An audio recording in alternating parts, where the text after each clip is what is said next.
This week's speaker is David Srebnick. And I'll dispense with the introduction. There were two errors in the, one of them is, I don't know, they're probably both my fault. First of all, it says I'm going to speak about being leaders and mentors. Not going to do that.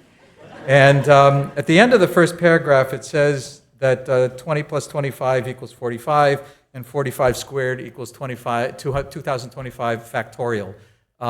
The exclamation point is a mistake. It should have been a period there.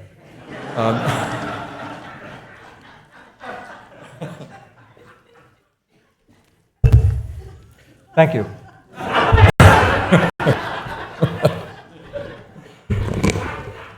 So what I'm going to talk about today is my journey into teaching as a profession. And my first job as a teacher was at Congregation Roder Sholem in Bridgeport, Connecticut. A few weeks after my bar mitzvah, I became a bar mitzvah tutor, and I was paid $2 a lesson. However, Connecticut state law did not allow people who were 13, below 16, to get paid. So the synagogue kept track of how much I tutored for the next 3 years. And at the end of 3 years, they paid me whatever it was, probably about $100 or so. In my college years, I was a camp counselor for 8 to 9-year-olds at the JCC Day Camp in Bridgeport, Connecticut. And then in 1974, a friend asked me if I would help him do some program planning for a USY encampment. And for the next 47 years, I did some of that. I think I went to every encampment, with maybe one exception, since 1974, in both Connecticut and New England. I went to every fall convention, every spring convention. I went to a lot of conventions. During those years, I acted as a staff member. I sometimes wrote educational material. I taught study sessions, and I served as Youth Commission Chairman in Worcester, here at Temple Emunah, and for New England Region USY. And from 1978 to 2003, I worked in the computer industry as an engineer, a programmer, and a manager. In 2003, early in the year, I kind of said I've had enough of high tech, and I just wanted to kind of quit my job and go look for a teaching job. Carol, my wife, figuratively slapped me upside the head and said, "Don't do that. Wait till they lay you off." And I didn't have long to wait. That year, oddly, on Yom Kippur, was my official layoff date. I thought that if I didn't go into work, maybe they wouldn't lay me off, but that didn't happen. I had to go the next day. And then I took about a month to clear my head, and then I decided that I was going to go into teaching. So I started looking for work. And at about that time, my plan was to, interview in like January, and they'll tell me, yes, you've got the job in February. And then I had from February until September to do all of my planning and figure out what I was going to teach. Well, a couple of my friends here had some sway with the Schechter School. And around the time that I was looking, started calling the school and telling them to hire me. This was before I even had a resume ready. I got my resume ready, and sometime in the middle of January, I was called in for an interview. And the night before the interview, the principal called me and said, "Could you sub tomorrow?" I said, well, I haven't been in a classroom to teach math in about 40 years. They said, "Don't worry, there are lesson plans." Okay, so I did. I was observed for about 5 minutes, and I had an interview after that. Then I figured, okay, we'll see what happens. And classes went pretty well, I thought. A couple of days later, I get a phone call that said, "Our math teacher's going to be out a couple of days this week. Could you sub?" Okay. And about 2 weeks later, she called me again and said, "Our math teacher's going to be out again. Could you sub again?" And I said, "Sure." And then at the beginning of the next week, she said, "Could you start Monday?" So that's how I start. And when I first started teaching, I thought that it was all about explaining and lecturing, kind of like I'm doing now, and doing practice and giving tests, and it's really not. And since we had and still have leveled classes in mathematics, I thought that each class had its own learning style, and that if you taught to that learning style, you'd be able to reach all the kids. We even had separate textbooks for each class, which was a pain. But that's not true either. So it was difficult, and there were most nights I was up till about 11 o'clock at night trying to figure out what I was going to do the next day. And that happened through the end of that year, and then I kind of figured out how to do this, and then I could go to bed at 10. But I want to tell you some things that I tell students. One of them is about the importance of listening to your teacher and, kind of, when the teacher gives you some advice about how to prepare, you should do it. And when I was in college, I had a professor in digital logic, and he, in my estimation, was a brilliant lecturer. I would walk out of every class having complete notes and understanding everything that this guy said. It all seemed to make sense. And at the end of every class, he would say, and on Wednesday or the next class, we're going to discuss this. And I always found myself going, wow, that's really cool. He also told us at the beginning of the year that if you do your homework, the assigned homework, he's not going to collect it, he's not going to grade it, but if you do it, you will do well on my test, and if you don't do it, you're not going to do well on my test. And I thought that since the tests were going to be open notes, and since I had such terrific notes, that I really didn't need to do the homework that much. Turns out that I did. I failed the first test. And then I said, okay, I'll take your advice. And I did, and then I passed the course with an A. He said, if you get an A on the final, you get an A for the course. That's what I did, and that's what I got.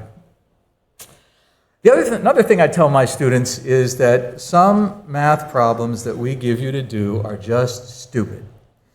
One of them, like, you're selling tickets to a play, and you sell 4 senior citizen tickets and 1 child ticket, and it costs $51, and you sell 12 senior citizens ticket and 10 child tickets, and that costs $202. What is the price of each ticket? Look at the ticket. It's right on there, right? Why do you have to solve this problem? So I acknowledge that with them, and then I explained that, it just makes the little problem a little bit more concrete, so it's easier to understand. They also ask from time to time, when are we ever going to use this? And that is, they don't want to know the answer to that question. That's really a sign that they're bored. When a student asks that question, I know that it's time to take another tack. And you don't want to hear the explanation. It's long and boring, and it makes them not want to ask that question anymore. But it really is not a when are we ever going to use this? That's not what engages kids in math. The first problem I do every year in math with each of my classes is I ask them, how long does it take to count to 1 billion? If you were to just stand there and count to 1 billion. And they'll estimate that. And then I say, all right, so go figure it out. And then they work it out. And I don't want to tell the answer, because if one of them is listening on here or they see the recording, they'll get the answer, and I don't want that to happen. But so they say, it'll take 1 billion seconds. I say, oh, great. So when is that? Well, 1 billion seconds from now. Well, how long? And so it gets them to think, well, all right. So I say, if you start now, when are you going to finish? And they tell me. I say, okay. So then they work it out, and they find out that they were totally wrong, and it was a lot longer than they thought. And I said, well, all right, so that's how long. How did you get that estimate? Well, 1 number per second. Okay? And then I put up a number like 157,325,842. And I say, start counting there, and count up 10 numbers and count and see how long it takes. And they realize that it's going to take longer. And then at the end, we say, not every math question has one answer. We get questions like, can I stop for meals? Can I stop to sleep? How many hours a day do I have to count? So all of these things, and they get the idea that, and nobody ever asks when am I ever going to use this? Because it's a fun problem. Another thing that I feel very strongly about is you never ever make a child feel stupid for not being able to do something. And there are times in class where I will encourage students to make mistakes, because one of the skills that they need is how to figure out whether you made a mistake or not.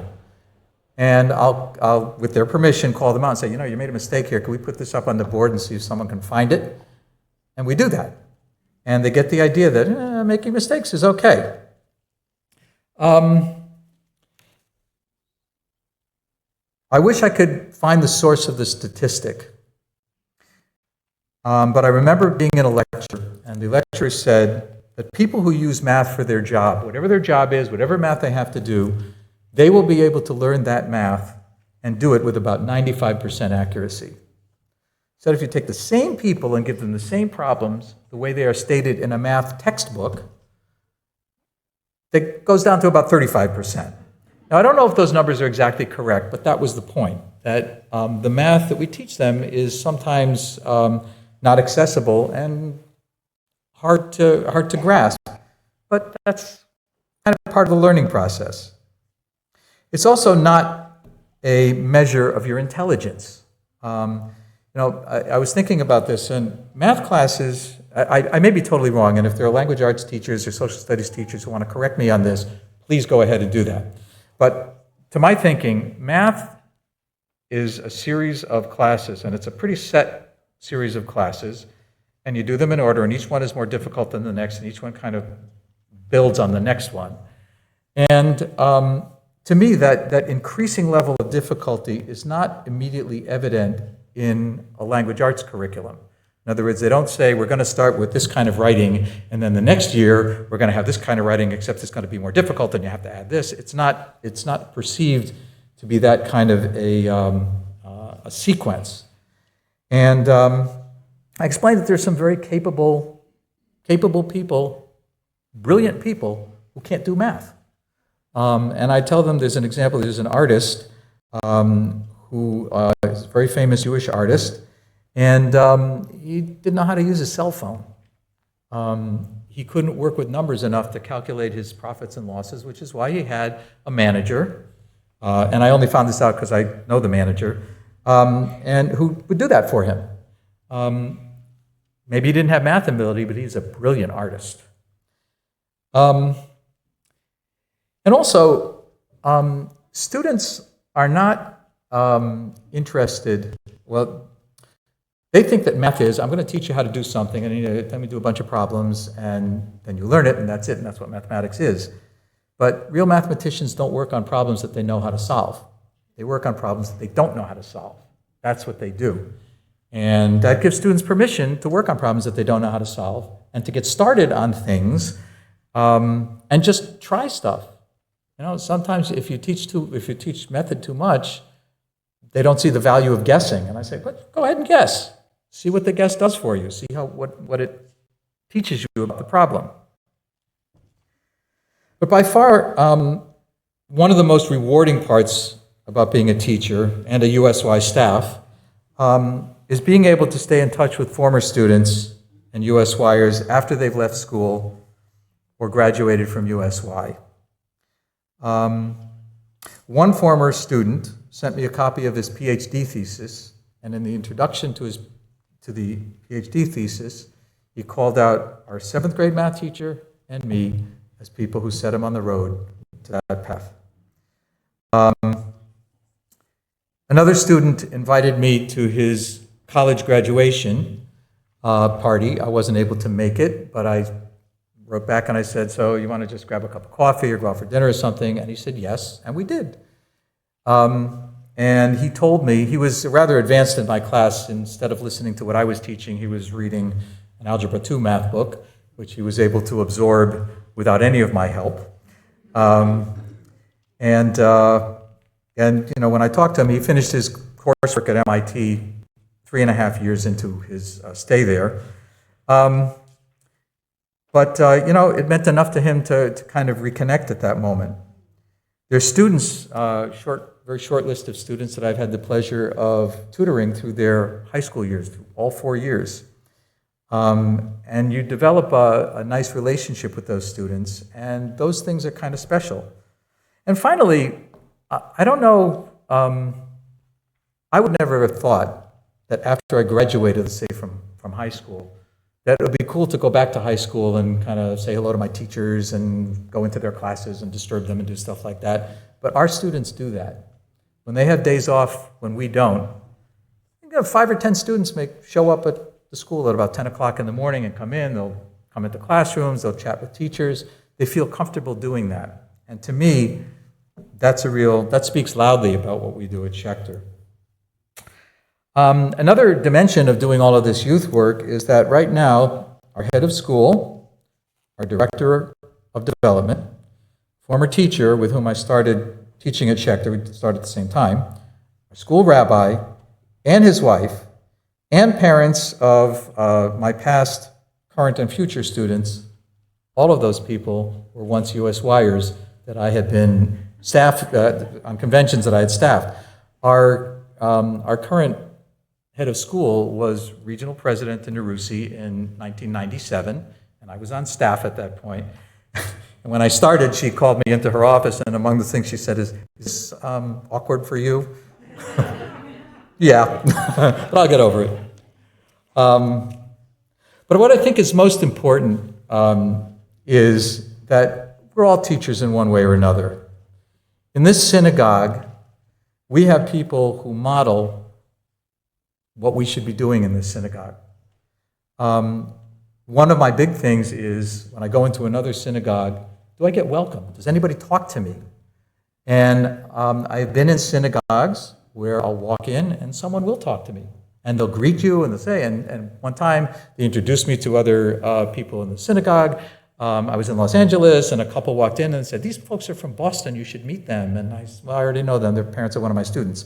And there are other synagogues that I go into where I could go in and sit there for the whole service and not a single person will come up to me and say hello. There are people here who model that. And I think other people here say, yeah, this is what we do. We look up to the people who come to shul. We have young people here who are looking at us and say, yeah, you know, shul is important enough for all of these people to come in. And in that way, we can be role models and teachers. We teach with our actions, and hopefully our youngest members and even some of the older ones will incorporate all of the good things that we do in our lives. Shabbat Shalom.